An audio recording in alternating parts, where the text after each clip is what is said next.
Erev Tov, shalom à toutes et à tous. On se retrouve comme chaque mardi soir, avec le Rav Shmuel Ouziel pour parler des écrits de Manitou. Et on parle de la société idéale selon la Torah dans les écrits de Manitou pour Midreshet Yehuda Manitou. Bechavod harav. Erev Tov, effectivement, la semaine dernière, on avait commencé et on avait vu, enfin, on va faire un petit récapitulé, on avait vu dans les cours précédents, tout d'abord, que le thème qu'allait aborder Manitou, c'est la structure de la société d'après son interprétation de ce que c'est que le Mikdash et le Mishkan. On avait vu qu'il avait commencé à parler de la présence de Dieu, ce qu'on avait un petit peu essayé de comprendre, en quoi consiste la présence, en quoi consiste la Shekhinah. Puis, dans un deuxième moment, Manitou commence à interpréter le premier chapitre de Bereshit et il introduit son interprétation par un petit paragraphe dans lequel il fait pas seulement allusion, mais il insiste beaucoup sur le fait, je vais vous remontrer le texte, qu'il faut ce qu'il appelle une médiation de la mémoire traditionnelle. C'est le texte que vous avez maintenant devant vous. Eh bien, dans ce texte, comme vous le voyez, Manitou dit clairement qu'il ne suffit pas d'une simple lecture, je suis à la ligne 4, il faut une médiation de la mémoire traditionnelle pour remonter au temps des Hébreux qui ont entendu cette parole pour la première fois. Ce que j'ai fait au cours dernier, c'est que j'ai commencé à expliciter cette expression de mémoire traditionnelle. Et je rappelle que j'avais cité donc tous les textes, enfin pas tous les textes, mais une partie des textes que Manitou, dans ses cours, a donné. Dans ces textes, on retrouve cette expression et des interprétations différentes de ce que c'est que la mémoire traditionnelle. Et j'avais parlé de ce qu'était la mémoire. Aujourd'hui, on va parler donc de la tradition. C'est-à-dire, pour comprendre cette expression de mémoire traditionnelle, on va essayer de mettre donc en parallèle la mémoire et la tradition, donc expliciter d'abord ce qu'est la tradition, et ensuite essayer de comprendre comment la mémoire traditionnelle vient-elle apporter une nouvelle façon de lire le texte, pas une nouvelle parce qu'elle n'existait pas avant, mais une nouvelle façon de lire le texte par rapport à celle qui serait ce que le Manitou appelle ici la simple lecture. Donc, la mémoire traditionnelle comme clé de la lecture véritable du premier chapitre de Bereshit. Et donc, qu'est-ce que c'est que la mémoire traditionnelle et maintenant, qu'est-ce que la tradition? Alors, pour expliciter ce qu'est la tradition, eh bien, il va falloir effectivement faire remonter un petit peu en arrière, c'est-à-dire il va falloir essayer de comprendre si la tradition ou les traditions telles qu'on les entend aujourd'hui ont gardé le sens qu'elles avaient quand on était jeunes enfants. Je m'explique. On utilise très souvent aujourd'hui le mot traditionnel et sans faire de politique, aujourd'hui, on sait que beaucoup de débats dans la société israélienne autour du gouvernement qui est en train de se construire tournent autour justement de la place de la tradition, de la valeur de la tradition et de l'importance que la tradition doit prendre dans le cadre de la société et évidemment dans le cadre du gouvernement qui est censé, au moins théoriquement, représenter la société. Donc, de quoi parle-t-on quand on parle de tradition et quels sont les grands débats? Alors, je voudrais tout de suite introduire le thème en insistant sur quelque chose de très important, à savoir que Manitou, quand il a écrit ce petit paragraphe, avait bien l'intention de nous mettre en garde, pas seulement contre la lecture simpliste de la Torah, mais sur le fait qu'il est nécessaire d'avoir une mémoire traditionnelle lors de la lecture de la Torah. C'est-à-dire que pour lui, il n'y a de lecture de la Torah que si elle est faite dans le cadre de cette mémoire traditionnelle. D'où l'importance que va prendre la tradition. Et je voudrais aussi insister sur un deuxième point. Manitou était tout à fait au courant de ce que c'est que la modernité et la postmodernité. Sans vouloir encore une fois faire de politique, je rappelle qu'aujourd'hui, une partie des grands débats que l'on entend, enfin que l'on peut lire et entendre aujourd'hui aussi bien sur les réseaux sociaux que sur Internet ou dans les journaux, tourne autour précisément de ce point de postmodernité, sachant qu'une partie des partis politiques qui vont maintenant faire partie du gouvernement sont des partis politiques qui ont mis sur leur drapeau la lutte contre la postmodernité. Et donc, il n'y a pas, c'est pas simplement une idéologie, il y a quelque chose de très sérieux dans cette histoire, et Manitou en est tout à fait conscient. Il ne sait pas évidemment ce qui se passe aujourd'hui, mais déjà à son époque, en 1982, la postmodernité, ce n'était pas un rêve, ça existait déjà. Donc, on va parler maintenant donc de tradition, à la fois dans la société moderne et postmoderne, pour comprendre à quoi fait allusion Manitou et pourquoi cette mémoire traditionnelle est absolument nécessaire pour la lecture de la Torah. Donc, de quoi parle-t-on? En fait, il y a deux manières de percevoir la tradition.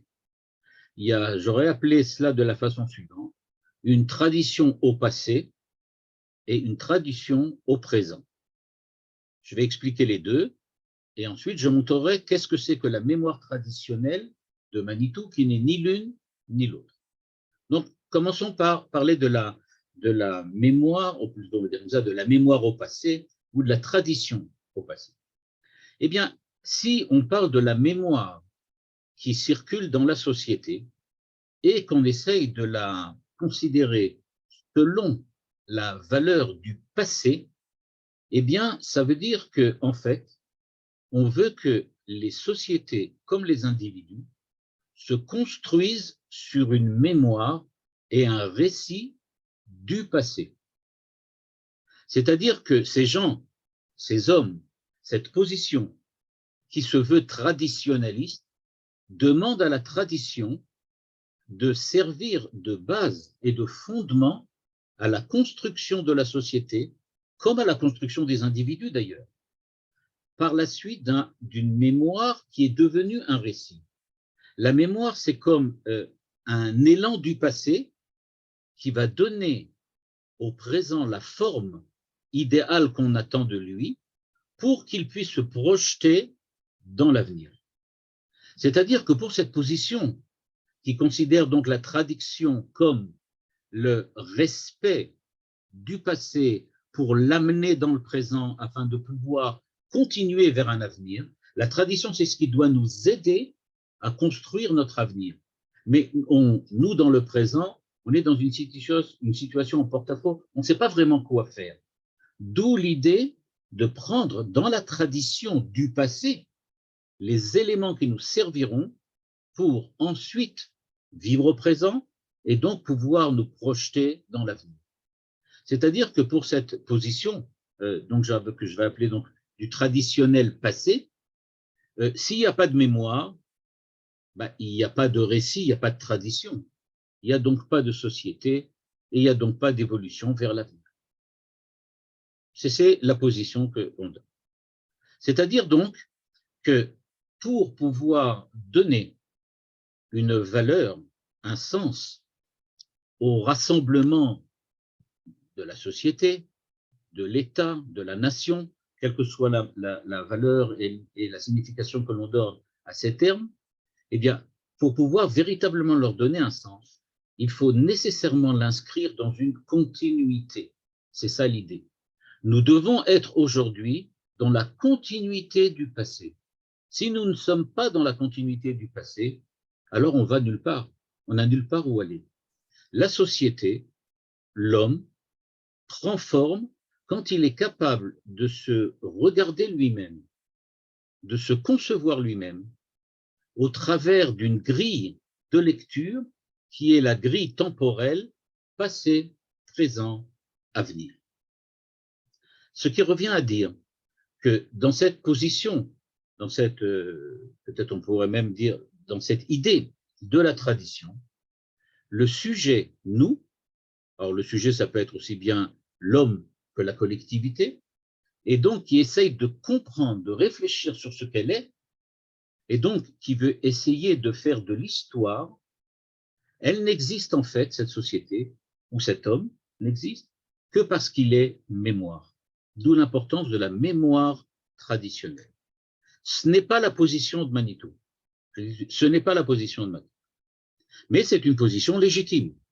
Elle est soutenue quelquefois par des partis politiques ou des hommes ou des penseurs.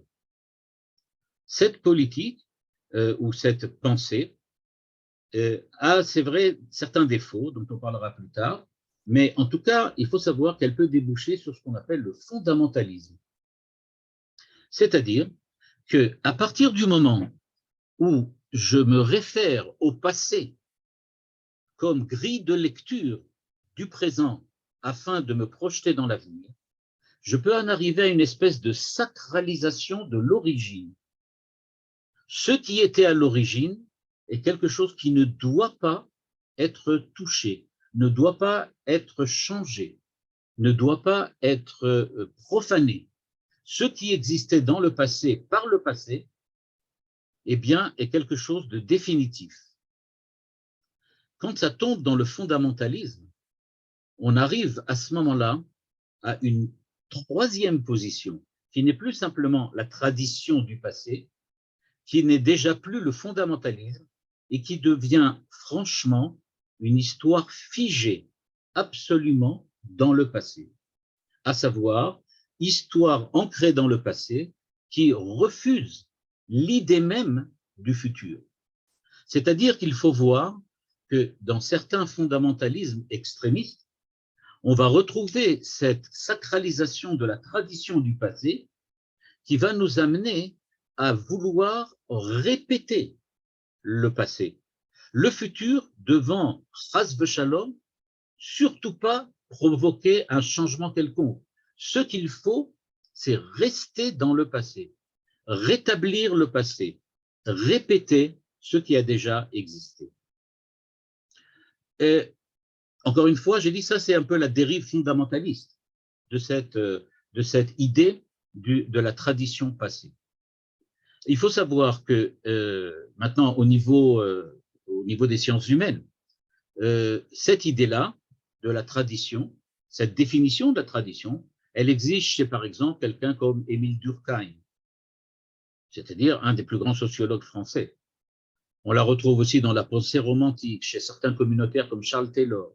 Quoi qu'il en soit, dans cette pensée, il est clair qu'il y a mémoire, donc subjectivité, et donc ce que l'on essaye de faire, quand on essaye de faire une mémoire traditionnelle, c'est d'essayer de comprendre comment la mémoire aide à la tradition et comment la tradition aide à la mémoire ou se soutient de la mémoire.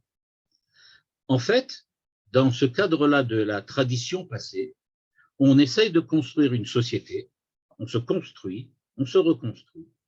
Tout cela, c'est donne un sens à la société, on la structure grâce à des repères mémoriels. C'est-à-dire que ce que l'on fait, c'est zecher l'amigdash, comme on dit. C'est-à-dire on fait quelque chose zecher de ce qui s'est passé avant. C'est pas qu'on essaye de répéter le passé, mais on essaye d'évoluer, d'avancer du présent vers l'avenir, tout en se rappelant, en essayant de se fonder sur le passé qui est effectivement passé. Cela permet deux choses d'importantes. Ça permet tout d'abord une certaine intelligibilité au niveau du discours de la société. C'est-à-dire que c'était je vais vous donner un petit exemple. On m'avait demandé une fois de participer à une espèce d'étude, un espèce de groupe d'ateliers d'études sur Manitou. Et les personnes qui devaient participer à cet atelier m'avaient demandé donc de venir avec eux et d'introduire à chaque fois un sujet ou un thème afin que l'on puisse ensuite le développer ensemble.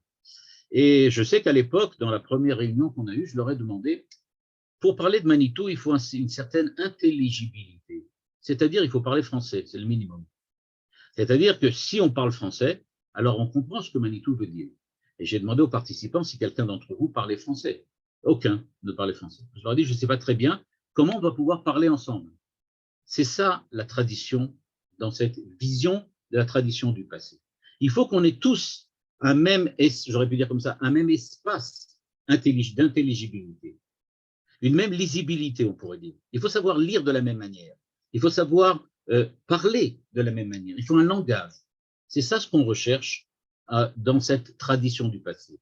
Pour que la société ou l'homme puisse se construire, c'est-à-dire la société puisse se construire avec des éléments qui sont peut-être différents, avec une personnalité qui a besoin donc de se construire elle-même à partir des différentes expériences de sa vie, eh bien, elle a besoin de cette tradition, c'est-à-dire elle a besoin de cette tradition qui lui donne un vocabulaire commun, une cohérence, une continuité, quelque chose qui lui permet d'être parmi les êtres, d'être parmi les autres.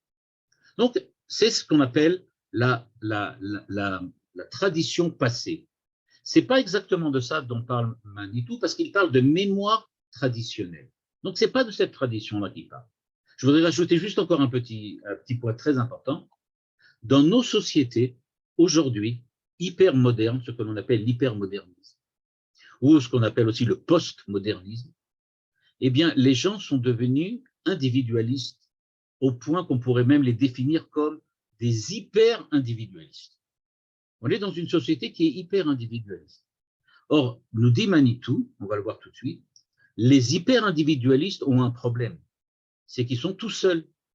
Et donc, il y a un manque de solidarité, il y a un manque de relations, il y a un manque d'intelligibilité, il y a un manque de vocabularité, je ne sais pas comment on va dire ça, de vocabulaire commun. Et donc, le travail sur la mémoire et la sauvegarde d'un patrimoine commun devient de plus en plus nécessaire. Donc, il y a le besoin d'une tradition. On a besoin d'une tradition. On a besoin d'une tradition française, comme il a besoin d'une tradition, d'une Massoret Israël. Donc ça, c'est la première position ou la première définition que l'on peut trouver pour la tradition. Évidemment, tout ce que je dis maintenant, c'est hyper schématique et hyper résumé. Ça demanderait d'être développé dans le cadre d'une étude sur une année entière, peut-être. Qu'est-ce que c'est que les traditions et à quoi ça correspond? Il existe maintenant une autre position qui, elle, s'approche de ce qu'on appelle aujourd'hui le postmodernisme ou l'hypermodernisme. Tout dépend des définitions. Et comme je le disais tout à l'heure, on sait qu'aujourd'hui, dans la société israélienne, il y a des partis politiques qui représentent donc une population en général religieuse qui sont en lutte contre ce qu'ils appellent le postmodernisme. Eh bien, dans cette position de la tradition postmoderne, la postmodernité, on peut dire de cette façon, présente la tradition comme au présent. On va l'appeler présentiste. Donc, pas au passé, mais au présent, présentiste. C'est-à-dire que l'homme postmoderne, nous, en fait, nous sommes postmodernes parce que nous sommes dans l'époque de la postmodernité. Eh bien, à l'époque de la postmodernité, la première remarque que l'on peut faire, c'est qu'il existe de façon absolument évidente, sans aucun doute, indubitablement, je ne sais pas trouver quel mot je peux encore rajouter pour le dire, une transformation profonde de la société et qui est remarquable. On ne peut pas aujourd'hui voir la société comme on la voyait il y a 50 ans. Quand je suis né dans les années 50 du siècle dernier, la société, c'était quelque chose de bien défini. Aujourd'hui, cette même société est complètement différente de ce qu'elle était à l'époque. Je vais citer juste quelques petits points. Petits, c'est parce que je ne veux pas citer tous les autres, mais c'est parmi les autres. Premièrement, on est dans une société qui comment on peut dire, évolue ou subit la globalisation. C'est-à-dire qu'on a une organisation de la société qui est une organisation économique mondialisée. Il faut se rappeler que dans les années 50-60, quand on parlait d'un grand magasin, c'était le prix unique qui était à côté dans le quartier. C'est ça les grands magasins. Aujourd'hui, quand on parle de grands magasins, alors on parle de eBay, on parle de Amazon, c'est-à-dire quelque chose à l'échelle mondiale. On ne parle pas du tout à l'échelle du quartier. Donc, il y a quelque chose qui a complètement changé. Deuxièmement, on ne peut pas nier le fait que maintenant, on est dans un monde beaucoup plus individualisé que ce qu'il était dans les années 50-60 du siècle dernier. On est beaucoup plus individualiste qu'avant. Les gens, je ne sais pas si vous avez remarqué, mais c'était impressionnant, Quand j'étais à Paris, j'ai eu l'occasion de voyager donc dans le métro. Et en Israël aussi, on le voit, soit dit en passant, dans le train ou dans les bus, on voit le nombre de gens qui sont avec leur téléphone, tout seuls. Les gens se parlent, il y en a qui se parlent entre eux, mais la plupart des gens sont tout seuls face à leur téléphone. Donc, on est dans un monde qui est profondément individualisé. On est aussi dans un monde dans lequel il y a une augmentation très nette de l'immigration. Dans tous les pays, que ce soit la France, l'Allemagne, la Suède, l'Angleterre, vous vous promenez dans un pays comme cela, dans une ville, dans une grande ville, où que vous soyez, c'est plus du tout ce que l'on voyait il y a 50 ans ou 60 ans. On en voit, il y a des gens de tous les pays et de toutes les ethnies et de toutes les cultures possibles. Ça n'existe pas, on peut dire d'une certaine façon, quelqu'un qui vivrait même dans la France profonde et qui n'a pas qui n'a pas entendu parler de la culture maghrébine ou de la culture chinoise ou de la culture, je sais pas, des Vikings. Tout le monde a entendu parler de cela. Quatrièmement, il y a des modèles de vie différents. À l'époque, je ne sais pas si vous vous rappelez, mais quand nous étions à l'école, c'est-à-dire quand on était à l'époque dans les classes du primaire, il n'y avait qu'un seul mode de vie possible.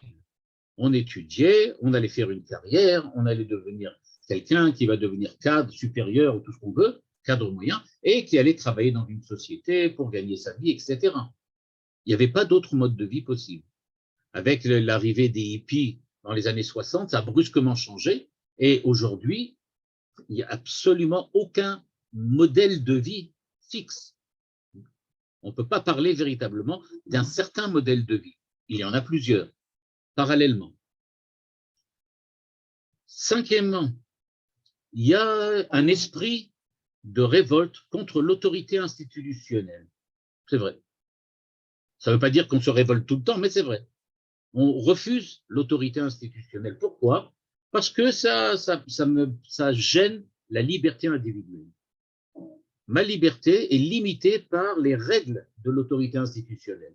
Donc, les institutions, la police, l'armée, que ce soit le judiciaire avec les tribunaux, etc. Tout ça, c'est quelque chose qu'on n'aime pas. C'est embêtant, c'est pas ça. On ne veut pas de ça. Et donc, ce qui se passe, c'est que ces remarques ou ces différences font que les penseurs qui voient la tradition au présent disent qu'il n'est pas vraiment possible d'avoir un espèce de grand récit historique unique pour tout le monde. Comment peut-on unir dans un seul récit, dans un récit traditionnel unique, comme le présuppose le traditionnalisme du passé, comment peut-on arriver à lier dans ce même récit, on peut dire comme ça, une multiculture aussi large? Et c'est une question très compliquée. C'est-à-dire que peut-on raisonnablement prendre, je ne sais pas moi, des juifs venus de toutes sortes de pays, de toutes sortes d'influences, et en faire un pays à l'État d'Israël? Il s'avère que nous, on est arrivé, on arrive. Mais ce n'est pas non plus définitif. On voit bien qu'il y a on tire d'un côté, on tire de l'autre. Donc, il y a une espèce de pluralité des mémoires. C'est ça la conclusion. À la suite de tous ces changements, plutôt que de dire j'essaie de me rappeler, de ramener au présent cette tradition du passé, on se dit mais en fait, il n'y en a pas qu'une à ramener. Il y a plusieurs mémoires. Et donc, la nouvelle mémoire qu'il faudrait utiliser maintenant, c'est plus une mémoire unique, mais une mémoire que l'on appellerait plurielle. C'est le terme qui revient aujourd'hui, la pluralité.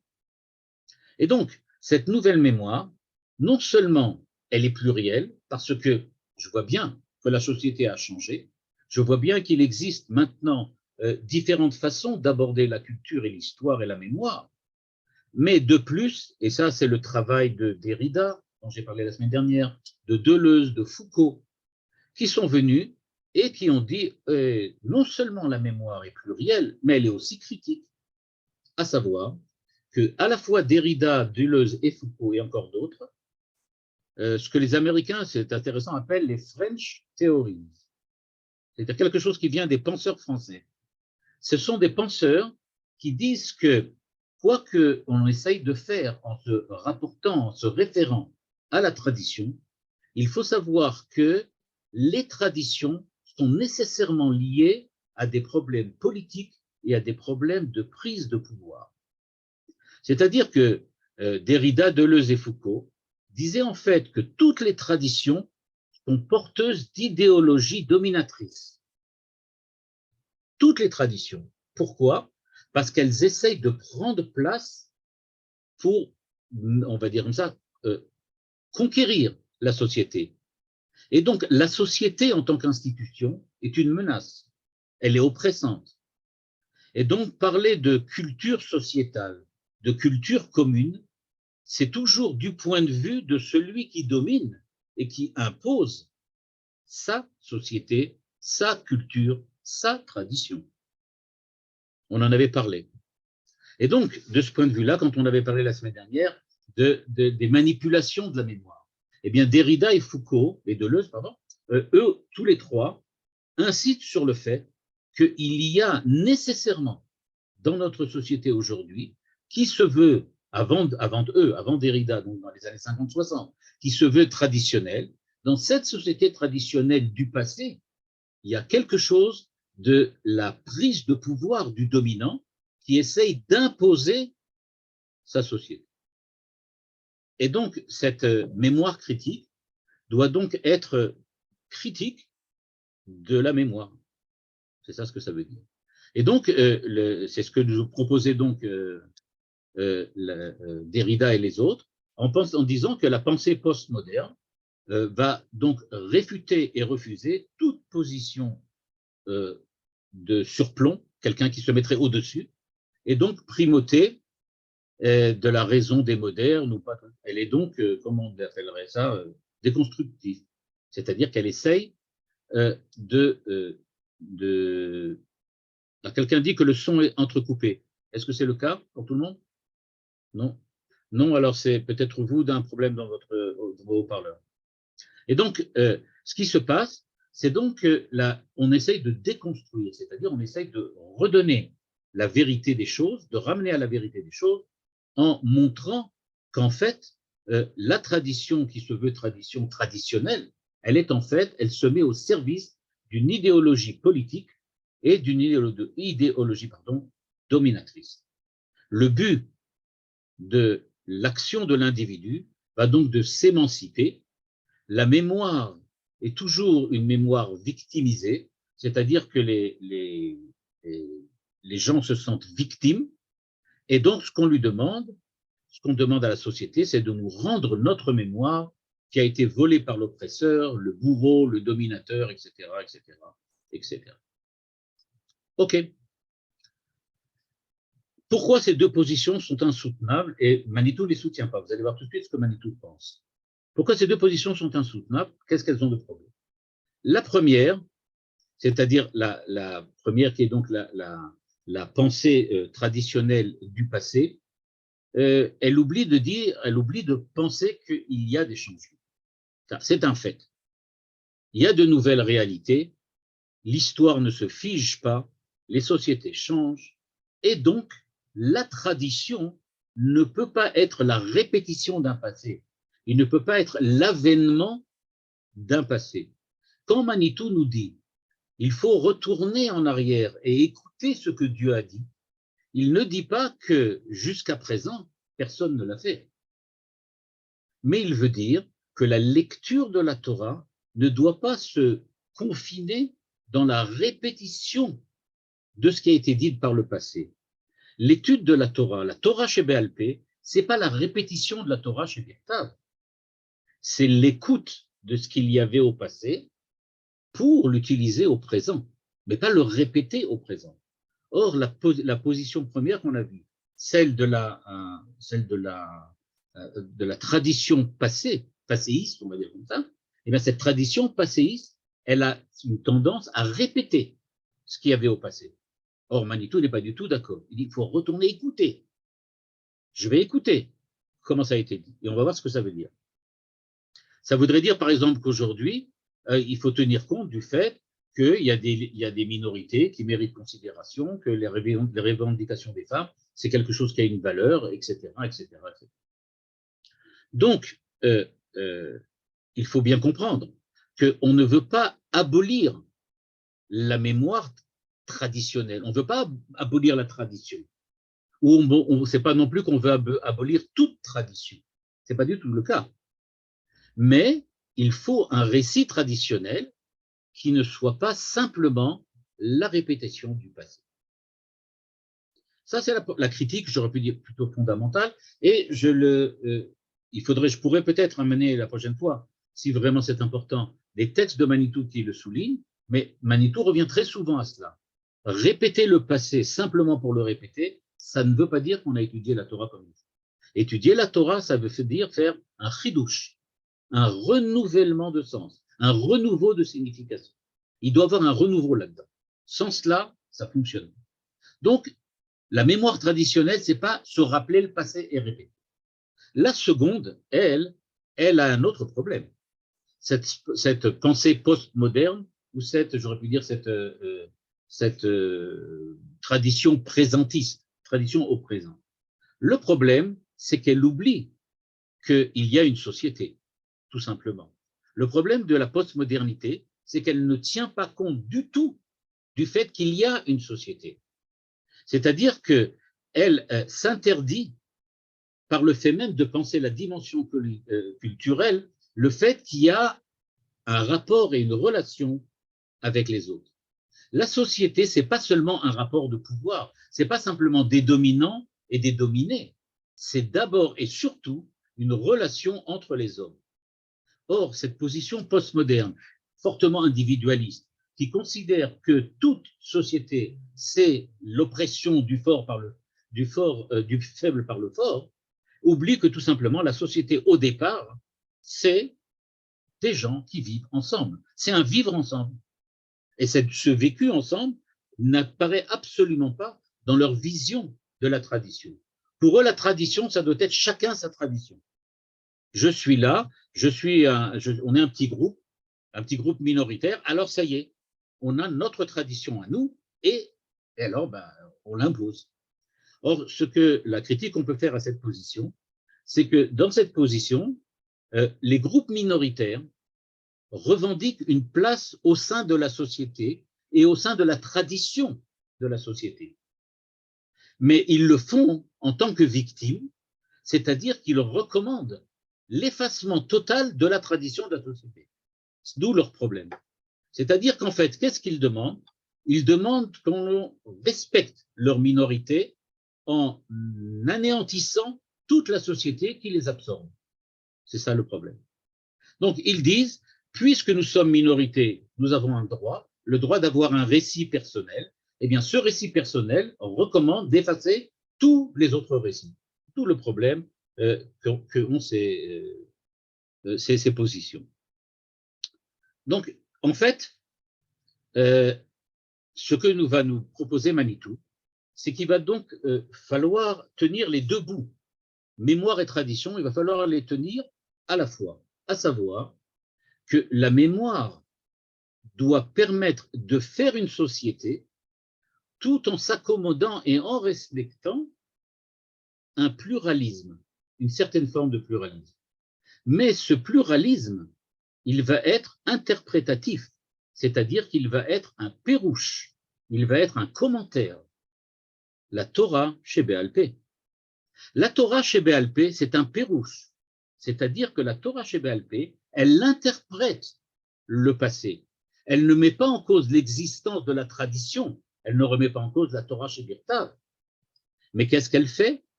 Parce que la mémoire de la Torah chez Birtav doit vivre dans la société qui est là devant moi, au présent, j'ai besoin d'une interprétation du passé qui va correspondre à la société au présent.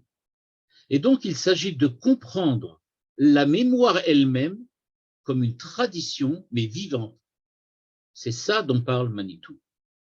Il dit il faut retourner à la source pour entendre Dieu dire Anochi Hashem Elokecha, Asher hotzeticha me'eretz Mitzrayim.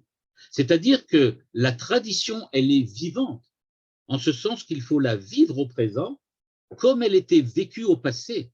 C'est-à-dire il ne faut pas répéter le passé, il ne faut pas effacer le passé, mais il faut vivre dans notre société au présent le passé comme une tradition, comme une mémoire, mais vivante, c'est-à-dire qui évolue.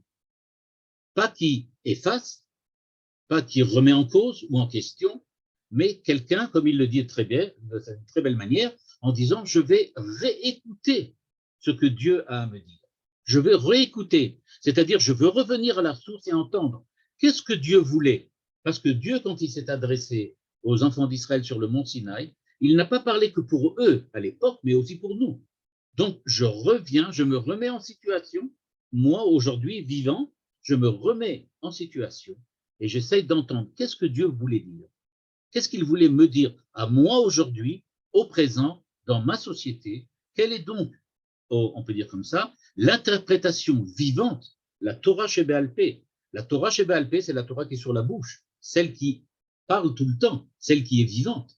C'est donc cette interprétation-là que j'essaye de comprendre. Et donc la tradition pour Manitou, c'est pas quelque chose qui est fixe. Au contraire, la tradition, c'est pas quelque chose de fixe. C'est une tradition qui permet à la société de s'édifier sur une tradition qui évolue. C'est ce qu'on appelle la Torah Sheba'al Peh. C'est ce qu'on appelle le chidouche. C'est-à-dire que un chidouche, c'est pas qu'on efface toute la Torah qui a précédé, mais c'est qu'on arrive à faire un renouveau de sens dans le cadre élaboré de la tradition de la Torah. Donc il ne s'agit pas du tout d'effacer, il s'agit de comprendre de manière différente. D'où l'importance de ce petit paragraphe que Manitou a introduit au début de son texte, en disant quand vous allez lire le livre de Bereshit, faites attention.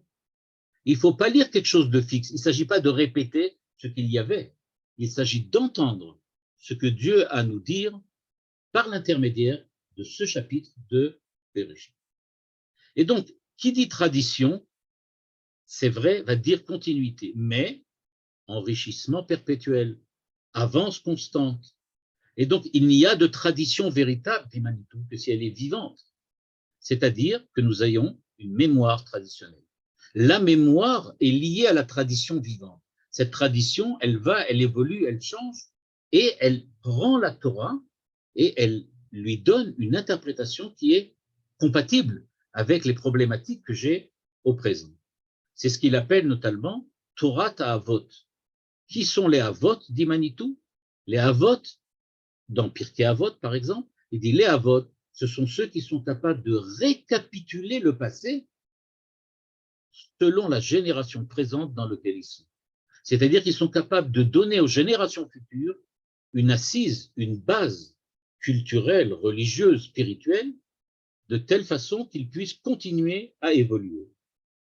Donc, la tradition n'est plus du tout une donnée, mais c'est quelque chose qui évolue. Il y avait peut-être, je ne sais pas si Manitou aurait signé sur ce que je vais dire maintenant, mais je pense que comme image, c'est très beau. Il y a Marx qui disait quelque chose de très bien. Marx disait que les hommes font leur histoire, mais ils ne savent pas qu'ils la font. C'est-à-dire, les hommes agissent naturellement, ils font ce qu'ils font, et ils ne savent pas qu'ils sont en train d'écrire l'histoire. Par contre, dans les sociétés hyper modernes, tout le temps, on est en train de réfléchir au fait que nous faisons l'histoire, mais à ce moment-là, on oublie qu'elle a une tradition. C'est-à-dire que les hypermodernes, les postmodernes, ne regardent que l'aspect changement. Ils disent, il n'y a plus rien de fixe, il n'y a que du changement. Il y a ceux qui sont fondamentalistes et qui disent, non, non, non, non, il n'y a aucun changement, il n'y a que du fixe. Rien ne bouge, rien n'a jamais changé. Ce qui est intéressant de voir, c'est que ces deux positions sont plus ou moins parallèles à ce qu'il y avait déjà au temps des Grecs, au temps des premiers philosophes, les uns qui disaient que tout est mouvement et les autres qui disaient que seul existe l'un, fixe et stable. C'était Parménide qui disait ça.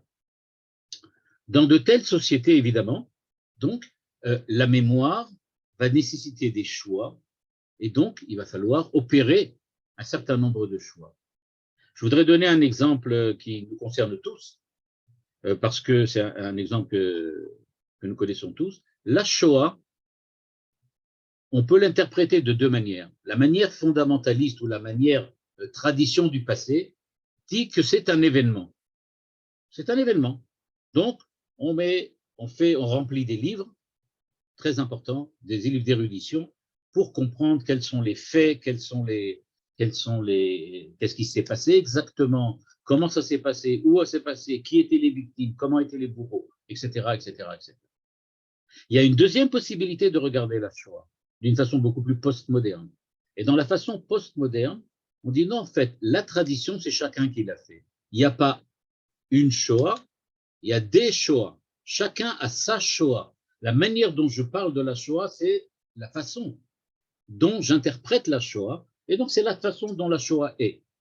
Ça permet de dire, notamment chez certains penseurs d'extrême gauche en France, comme Badiou et d'autres, que les véritables nazis aujourd'hui, c'est Israël, et que les Palestiniens sont les Juifs. C'est-à-dire qu'on peut arriver à ce truc-là, puisqu'en fait, chacun a sa Shoah, donc Badiou aussi a sa Shoah, et dans la Shoah de Badiou, les Juifs, c'est les Palestiniens, et les nazis, c'est Israël. Donc, c'est ce genre de choses auxquelles on arrive.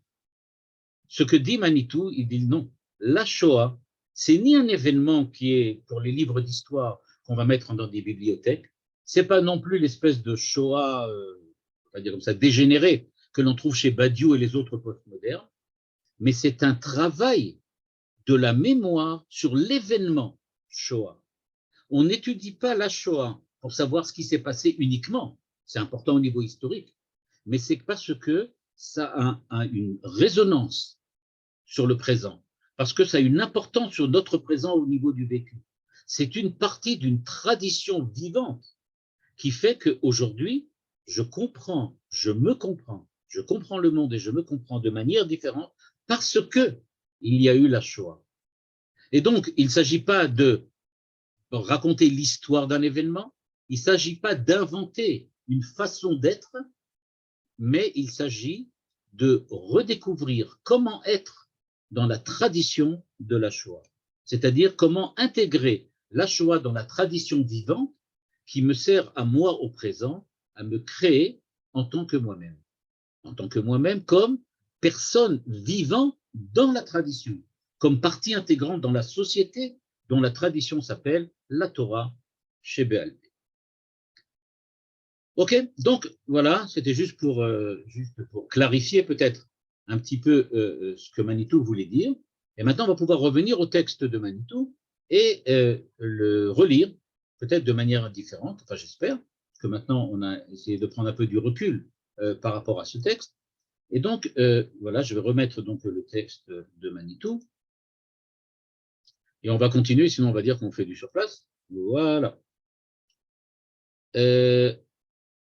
Il faut, je lis maintenant donc le petit paragraphe, c'est-à-dire c'était ce paragraphe-là. Je pense que vous voyez tous.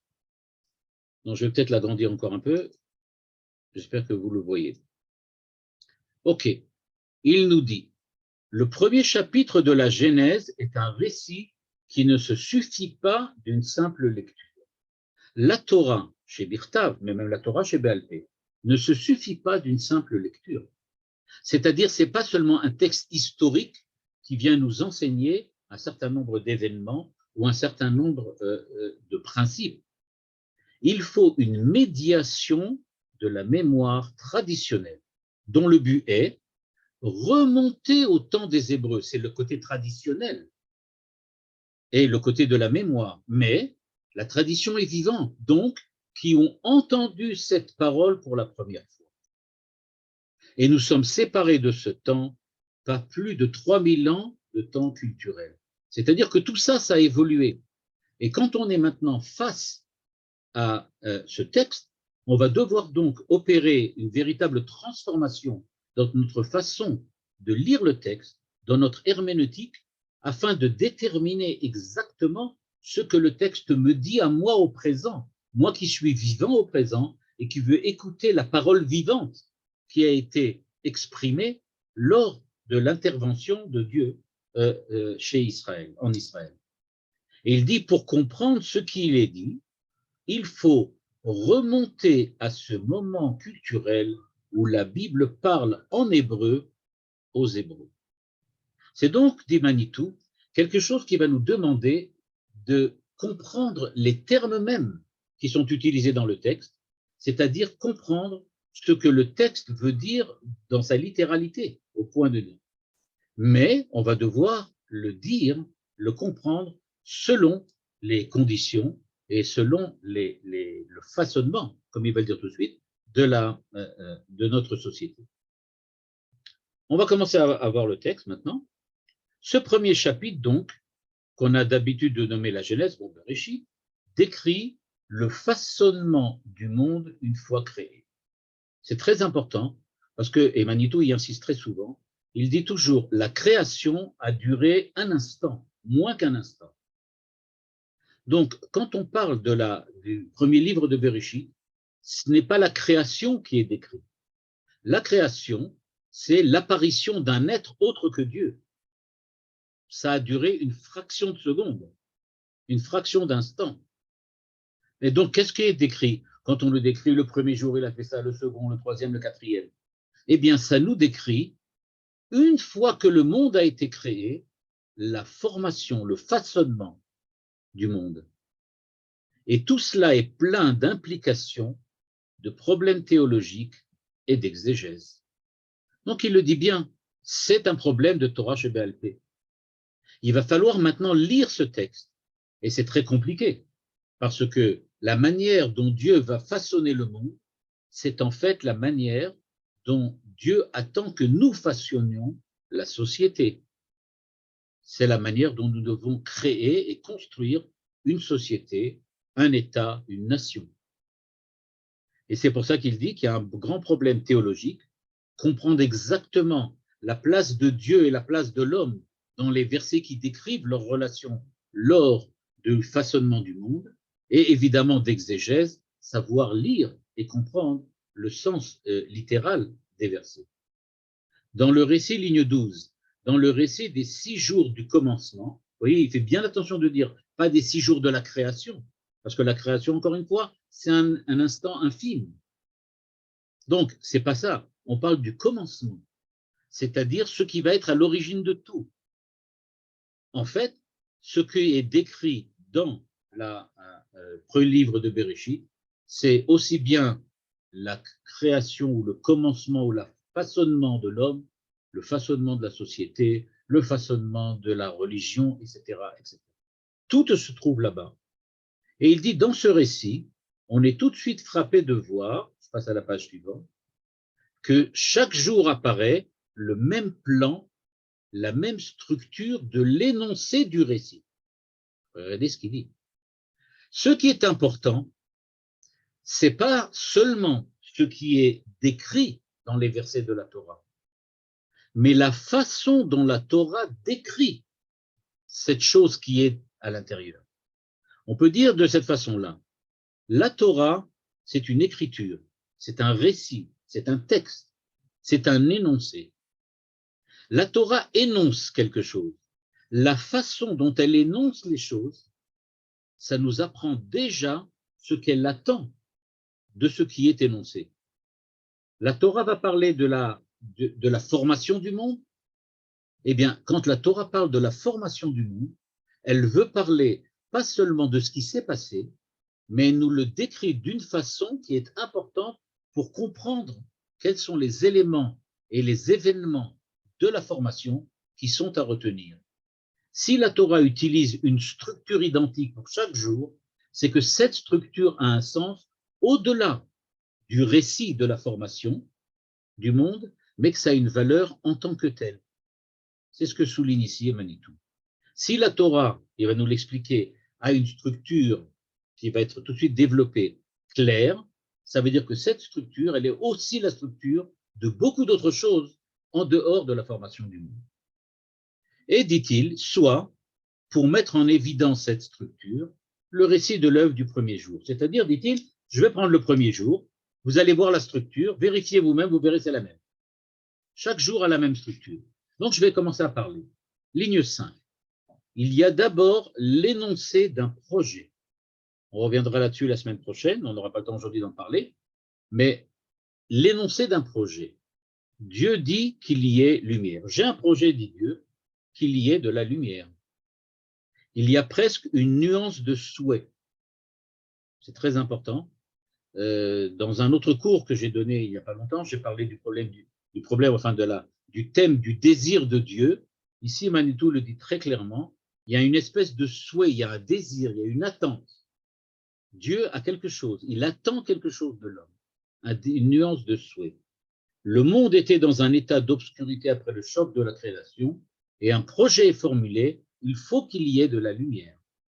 Deuxièmement, ensuite, vient le récit de la réalisation du projet, tel qu'il a pu se faire à travers l'histoire de ce chaos de créatures en train de s'organiser. Et il y eut lumière. C'est la deuxième partie du deuxième mouvement de la structure. Enfin, il y a un jugement sur cette époque du projet. Dieu vit que la lumière était bonne, puis il y a un bilan, et c'est comme ça qu'a été séparée la lumière et l'obscurité. Après quoi sont énoncées les étapes suivantes du projet, le second, le troisième, le quatrième jour, etc. etc.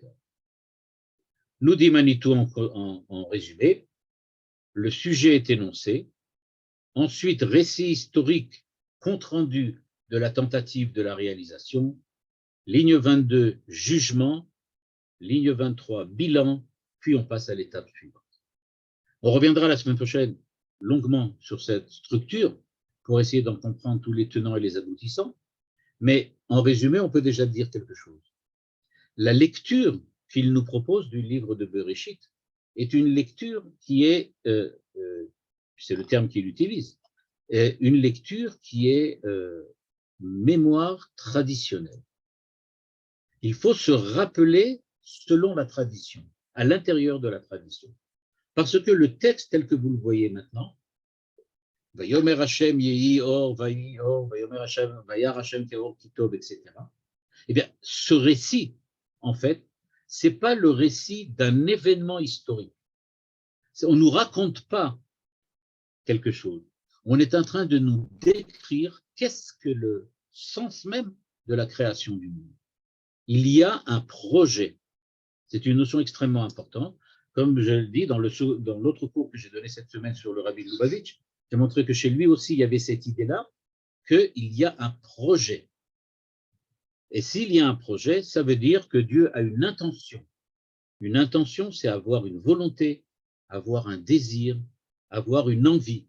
Et comme je l'ai expliqué dans ce cours sur le Rabbi de Lubavitch, dans la chassidoute du Rabbi de Lubavitch, on dit que Akadosh Baruch Hu avait envie de résider parmi le monde. Je rappelle que résider parmi le monde, c'est la notion de présence dont Manitou a parlé quand il a parlé du Mishkan et du Mikdash.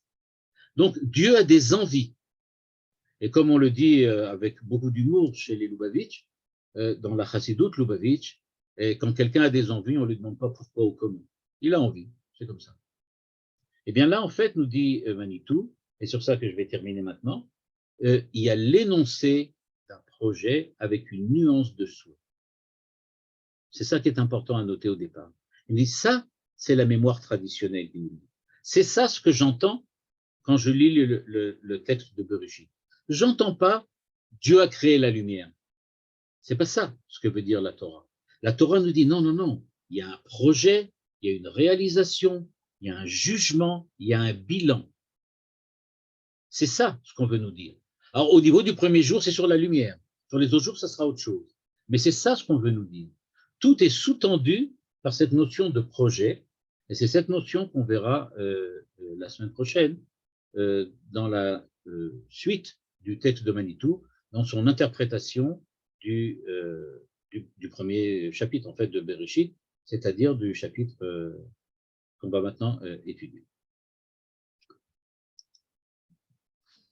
Merci beaucoup, Toda Rabba Ravouziel. C'est le moment des questions, mais juste avant, je laisse la parole à Brigitte. Justement, je voulais dire quelque chose à propos du cours aussi. Bon, bref, je commence par faire l'annonce, après je vais dire ce que je voulais dire à propos du cours. L'annonce, c'est, je voulais vous rappeler que mercredi prochain, à 20 h, en présentiel, nous avons un cours. C'est nouveau, hein, le retour en présentiel. Donc, il faut sortir un peu de chez soi et venir à ce cours du docteur Ephraim Herrera sur Manitou. C'est le deuxième cours, c'est tous les 15 jours à la synagogue Emouna, donc à Bakar, rue Bouzaglou, là. Et le sujet de ce cours, c'est l'équation des relations entre les hommes. Voilà. Maintenant, je voulais, si vous permettez, dire quelque chose à propos du cours. Vous avez parlé, quand vous avez parlé du postmodernisme, vous avez dit que les gens se révoltent contre les autorités et en particulier contre l'autorité de la justice. Je ne suis pas tellement d'accord avec vous. Pourquoi? Parce que à cause du postmodernisme, qui a remis en cause toutes les valeurs communes aux sociétés, comme il n'y avait plus de valeurs communes pour permettre quand même la vie en société, dans toutes les sociétés occidentales, pas seulement en Israël, le judiciaire a pris une importance qu'il n'avait pas du tout quand nous étions petits. Et donc, il n'y a pas de remise en question des tribunaux, il y a remise en question de la nation à titre principal et des valeurs que porte la nation et la collectivité. Donc, effectivement, le postmodernisme conduit à une impasse au plan d'une vie en société, c'est évident, mais ce n'est pas particulièrement contre les tribunaux. Excusez-moi, c'est ce que je pense. Voilà. Non, je n'ai pas dit que c'était particulièrement contre le judiciaire ou contre les tribunaux. J'ai dit que c'était aussi dans le sens que c'est une autorité. Je pense qu'il y a le fait qu'on veut donner la prédominance à la liberté de l'individu, ça fait qu'il y a une tension permanente avec l'autorité quelle qu'elle soit, aussi bien l'autorité judiciaire, policière ou politique. Non, pas judiciaire. Parce que judiciaire, c'est justement la seule chose qui peut mettre des limites à la liberté. C'est pour ça que ça a pris tellement d'importance. Excusez-moi, j'ai terminé. Voilà. Non, je comprends. Donc, c'est demain. Le cours en présentiel, c'est demain à Jérusalem. On continue pour les questions à propos du cours du Rav Uziel.